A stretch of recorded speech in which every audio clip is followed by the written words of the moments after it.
Hi friends, welcome to my channel. AP వాతావరణ శాఖ నుంచి వెదర్ రిపోర్ట్ అయితే వచ్చింది. వాయువ్య బంగాళాఖాతంలో రాబోయే 24 గంటల్లో అల్పపీడనం ఏర్పడే అవకాశం ఉన్నట్లు వాతావరణ శాఖ తెలిపింది.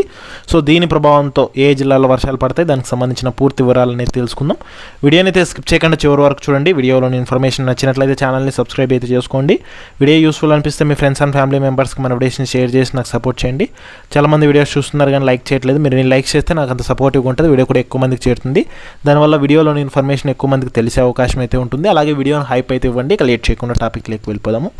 వాయువ్య బంగాళాఖాతంలో వచ్చి 24 గంటల్లో అల్పపీడనం ఏర్పడే అవకాశం ఉన్నట్లు ఏపీ ఉపరితల నిర్వహణ సంస్థ అయితే తెలిపింది. దీని ప్రభావంతో రానున్న 2 రోజులు భారీ వర్షాలు నమోదయ్యే అవకాశం ఉన్నట్లు వాతావరణ శాఖ అధికారులు అంచనా అయితే వేస్తున్నారు. ఇక పూర్తి వివరాల్లోకి వెళ్ళినట్లయితే పశ్చిమ బెంగాల్ మరియు దాని ఆనుకుని ఉన్న బంగ్లాదేశ్ ప్రాంతాలపై ఉన్న ఉపరితల ఆవర్తనం ఈరోజు సగటు సముద్ర మట్టానికి 7.6 కిలోమీటర్ల ఎత్తు వరకు విస్తరించి ఉంది.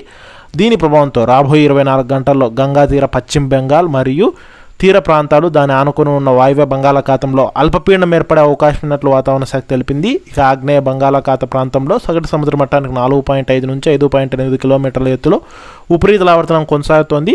ఇక ఆంధ్రప్రదేశ్ మరియు యానాంలో దిగువ ట్రోపో ఆవరణంలో పశ్చిమ మరియు వాయువ్య దిశగా గాలు వీస్తున్నాయి. వీటి ఫలితంగా ఏపీలో చూసుకుంటే ముఖ్యంగా ఉత్తర కోస్తాంధ్రప్రదేశ్లో అయితే కనుక భారీ వర్షాలు నమోదయ్యే అవకాశం ఉన్నట్లు వాతావరణ శాఖ తెలిపింది. ఇక దక్షిణ కోస్తాంధ్ర, రాయలసీమ జిల్లాల్లో తేలికపాటి నుంచి మోస్తరు వర్షాలు పడే అవకాశం ఉన్నట్లు హెచ్చరికలు అయితే జారీ చేసింది.